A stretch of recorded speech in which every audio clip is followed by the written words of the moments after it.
నా ప్రియమైన సహోదరి సహోదరులారా, సియోను గురించి మనము వాక్య భాగంలో చూసినట్లయితే ద్వితీయోపదేశ కాండం 4వ అధ్యాయం 48వ వాక్యంలో కనబడుతుంది.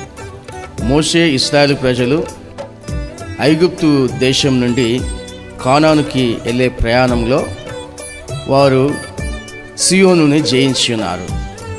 ఈ సియోను అన్ని రాజులు పరిపాలన చేసేవారు. అయితే సియోను అనేది ఒక కొండ. సియోను అనబడిన ఈ కొండని, ఆ సియోన్లో ఉండే రాజుల్ని జయించేసి ఆ యొక్క సియోనుని వారు స్వాధీనపరుచుకున్నారు. ఆ తర్వాత కూడా కొన్నాళ్ళకి యెబూసీయులు ఆ సియోన్ని పరిపాలన చేస్తూ ఉన్నారు. సియోను కొండను కోటగా చేసుకొని పరిపాలన చేస్తున్న సమయం.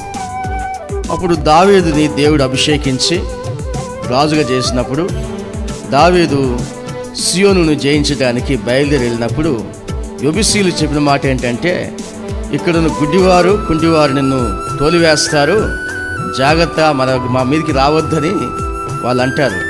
అయినా కూడా దేవుని దగ్గర ప్రార్థన చేసుకొని దేవుడు చెప్పిన మాటని బట్టి సియోను పర్వతం నా పట్టణము, నేను ఉండవలసిన స్థానం, నువ్వు నీకు తోడుగా ఉంటానని చెప్పినప్పుడు దావీదు వెళ్ళి ఆ యొక్క సియోను కోటను జయించి స్వాధీనపరుచుకున్నాడు.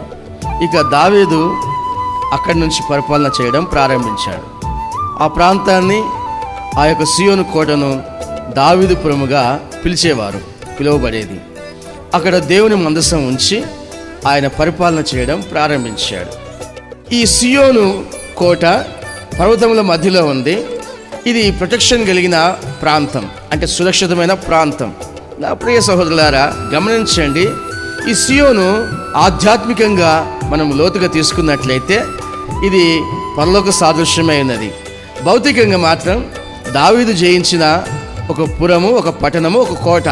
ఆధ్యాత్మికంగా లోతుగా వాక్య భాగాన్ని తీసుకున్నట్లయితే కొన్ని వాక్య భాగాలు రాయబడిన మాట ఏంటంటే, యెహోవా యందు భయభక్తి కలిగిన వ్యక్తిని దేవుడు సియోనులో నుంచి, సియోను అనగా ఆధ్యాత్మికంగా పరలోక రాజ్యములో నుండి దేవుడు ఆశీర్వదిస్తాడు, దీవిస్తాడు అన్నట్లుగా వాక్య భాగాలు మనం చూస్తాం.